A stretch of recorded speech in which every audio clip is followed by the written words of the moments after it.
دوستو مصر میں حال ہی میں دریافت ہونے والے ایک حرم کے کھنڈرات میں سے 3700 برس پرانی کوٹری ملی ہے، جس کے بارے میں خیال کیا جاتا ہے کہ وہ فرعون کی بیٹی کا مقبرہ ہوگا۔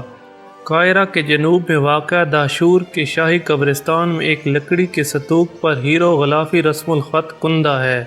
اس صندوق کے اندر 4 ڈھکن والے مرتبان تھے، جن کے اندر کسی خاتون کے اعضاء بھرے ہوئے تھے۔ دوستو دیکھنے سے یہی پتہ چلتا ہے کہ یہ باقیات فرعون ایمینیکا ماؤ کی بیٹی کی ہیں۔ فرعون ایمینیکا ماؤ کا حرم اس کوٹری سے تقریباً 600 میٹر دور واقع ہے۔ دوستو ماہرین آثار قدیمہ کو ہیرو غلافی رسم الخط میں 10 سطریں کندہ کی ہوئی ملی ہیں، جن میں اس فرعون کا نام بھی درج ہے۔ اس کے علاوہ ماہرین کو انسانی جسم کی ساخت کا ایک تابوت بھی ملا ہے۔ دوستو دہشور وہ جگہ ہے جہاں فرعون کے چوتھے خاندان سے تعلق رکھنے والے شاہ سنیفروز نے 4600 سال قبل مصر کا پہلا ہموار اطراف والا حرم تعمیر کیا تھا۔ 104 میٹر بلند اس حرم کو سرخ حرم کہا جاتا ہے۔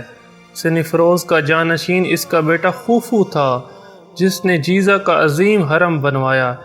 یہ 138 میٹر بلند حرم دنیا کے 7 عجائبات میں سے شمار ہوتا ہے۔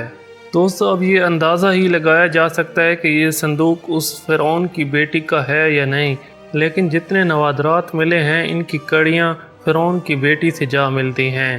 دوستو اس ویڈیو سے اگر آپ کی معلومات میں اضافہ ہوا ہے تو ویڈیو کو لائک کر دیں اور چینل کو سبسکرائب کر دیں۔ شکریہ۔